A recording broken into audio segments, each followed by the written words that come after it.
Olá, aqui é Michele Munaretti. Sejam bem-vindos ao projeto Orai Sem Cessar e a mais uma história do Oração em Prosa. Vamos orar e depois prosear. Senhor, hoje eu venho lhe dizer que estou com uma confusão de sentimentos dentro de mim. Um dia lhe digo que eu não vejo saída e parece que as orações não surtem efeito.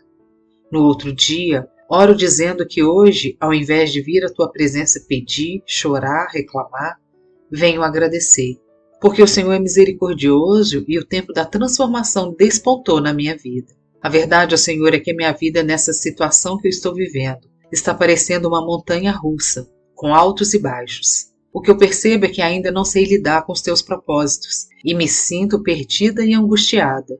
Um mix de emoções e sentimentos batem à minha porta. E o que eu quero é crescer na tua presença, é voltar ao primeiro amor, é saber que o Senhor me amou primeiro e por isso posso confiar em ti, nas tuas promessas, no teu cuidar. Em nome de Jesus eu oro. Amém. Terminei a prosa passada falando da transformação que o Senhor começou no meu casamento. Digo começou porque um bom vinho precisa de anos para chegar a ser uma boa safra. A fermentação do vinho pode durar desde alguns dias até várias semanas. Isso também depende da quantidade de açúcar presente no mosto e as condições climáticas às quais o mosto é submetido. Os vinhos tintos de qualidade chegam entre 10 e 15 anos. Já os vinhos de guarda, de safras especiais, podem ultrapassar os 50 anos para maturação. Voltando para a transformação, no vinho, depois que a fermentação acontece com o aumento da temperatura, essa fermentação pode durar alguns dias até várias semanas. No casamento, pode durar anos, até o casal entender a dinâmica de todo o processo. Entender aquilo que agrada ou não o seu parceiro ou parceira. Compreender, respeitar, aceitar e muitas vezes até mudar. Sim, isso mesmo, para que o casal viva em harmonia, vale a pena experimentar comidas que até então não faziam parte do seu paladar. Se for para deixar o parceiro ou parceira feliz, frequentar lugares e conviver com pessoas em prol do casal. Deixar de pensar em si mesmo e pensar no outro. Aprender a se misturar. É exatamente isso que acontece com o vinho. Devemos liberar aquilo que não faz mais sentido para os dois e absorver aquilo que trará paz e harmonia dentro do lar. Sabe o porquê que a água foi colocada dentro de talhas de pedra? Não foi porque não tinham vasos de barro ou de cobre ou outro tipo de material. O Senhor Jesus pediu para usar talhas de pedra porque a pedra foi usada como exemplo no livro de Ezequiel para descrever o coração antes dele ser transformado. No livro de Ezequiel, no capítulo 36, versículo 26, diz assim: Tirarei de vocês o coração de pedra, desobediente, e lhes darei um coração bondoso, obediente. Ou seja, o Senhor fala de um coração transformado, mostrando assim mais uma vez nessa passagem a importância da transformação que precisa ocorrer em um casamento. Após as etapas já descritas anteriormente de fermentação do vinho, é comum que restem no fundo do tanque as chamadas borras, isto é, sólidos como leveduras, bactérias, matéria orgânica. Nesse sentido, o ato de trasfegar é justamente fazer a transferência para o tanque sem essas impurezas. Trazendo para o casamento, trasfegar seria transferir o casamento para um nível mais elevado de intimidade, amizade e compaixão um pelo outro. No livro de Efésios, no capítulo 5, versículo 28, está escrito: Assim, também os maridos devem amar a sua mulher, como ao próprio corpo. Quem ama a esposa, a si mesmo se ama, porque ninguém jamais odiou a própria carne. Antes a alimenta e dela cuida, como também Cristo o faz com a igreja.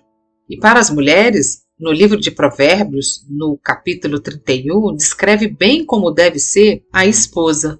Mulher virtuosa, quem a achará? O seu valor muito excede o de finas joias. O coração do seu marido confia nela, e não haverá falta de ganho. Ela lhe faz bem, e não mal, todos os dias da sua vida. O Senhor Jesus falou em trasfegar quando ele disse: Enchei de água essas talhas, e encheram-nas até em cima, e depois lhes disse: Tirai agora e levai ao mestre-sala. E levaram. Ao tirar e levar ao mestre-sala, o Senhor mostra que o vinho foi transformado, Ou seja, o coração saiu de uma condição de pedra para um coração obediente, e por isso o mestre Sala disse ao esposo: todo homem põe primeiro o vinho bom, e quando já tem bebido bem, então o inferior, mas tu guardaste até agora o bom vinho. Não sei se você conhece, eu particularmente conheci apenas 2 casais assim em toda a minha vida. Sabe quando o casal se mistura tanto um com o outro que depois de muitos anos de casados, esses casais não sabem mais viver sem o outro? Não falo de casais como os meus avós, que foram 2 águas apodrecendo juntas.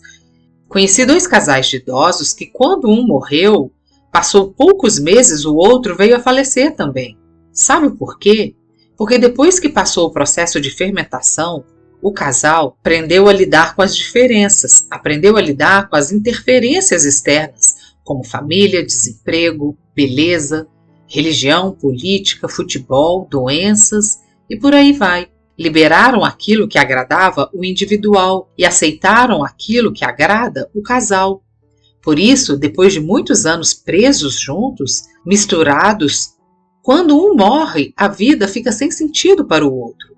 Não é à toa que o mestre Sala disse: mas tu guardastes até agora o vinho bom.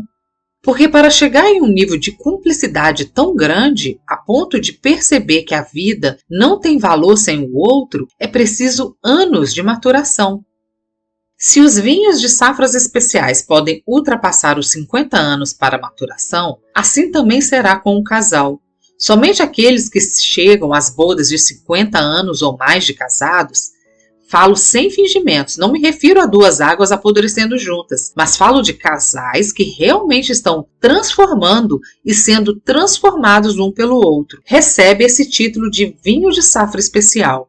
Agora, para obter um bom vinho, é necessário dispor de uvas de boa qualidade.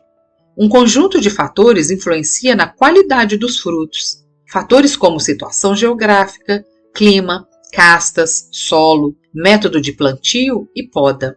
Mas o que geralmente acontece é que a pessoa casa-se com uma cachaça e quer que a cachaça se transforme em um vinho de safra especial. Infelizmente, é isso mesmo que acontece com muitas pessoas. Não é à toa que muitos divórcios acontecem, sem contar aquela pessoa que se casa e se divorcia por várias vezes. Como assim? Não se planta cana-de-açúcar e colhe uvas.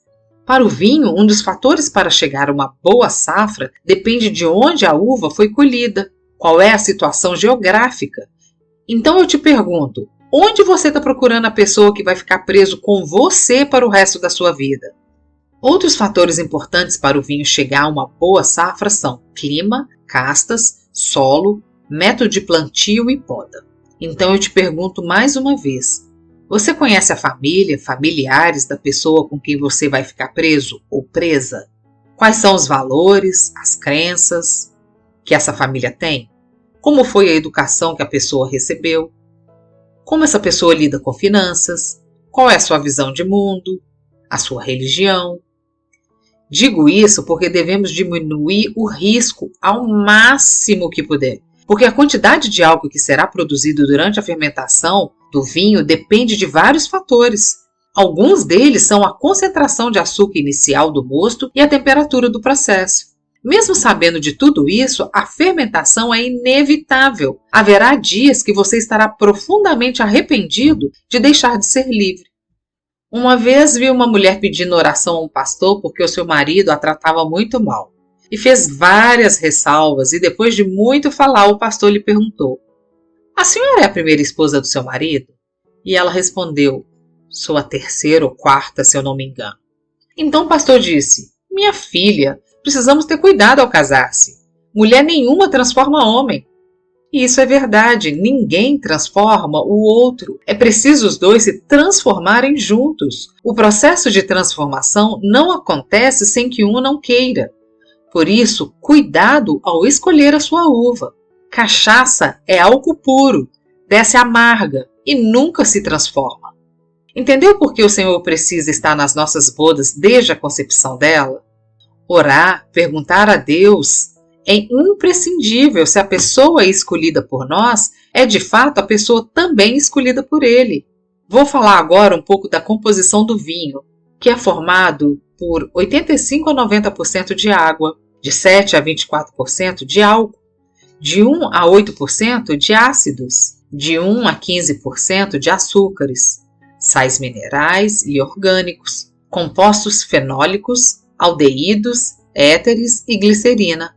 A maior quantidade de substância no vinho é a água, que durante todo o processo é acrescentado os outros componentes para transformar aquilo que era sem gosto, sem cor e sem cheiro em um vinho de safra especial, com uma boa coloração, um cheiro agradável e um gosto que agrada o paladar de quem o possui.